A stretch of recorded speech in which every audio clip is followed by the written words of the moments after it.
Today we answer the query how to buy shares of Elsight Ltd and walk through the basic purchase steps in plain terms. Elsight Ltd is a communications technology company listed on CBOE AUS with ticker ELS.ASX, and this video is for educational purposes only, not financial advice.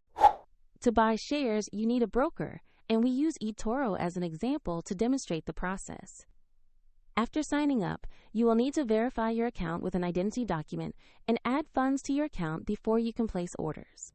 Use the platform search bar and type the ticker ELS.ASX to find Elsight Ltd.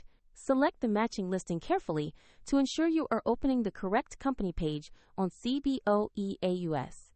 On the asset page, you will see a short company profile and a price chart showing recent activity. Double-check the company details and the ELS.ASX ticker to confirm this is the correct stock. To invest, click Buy or Trade. Enter the amount you want to invest.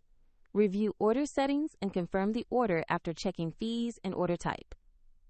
If the market is closed, the order will be queued for the next session, and if your balance is insufficient, the platform will prompt you to add funds before confirmation. Once executed, your Elsight position will appear in your portfolio where you can monitor it.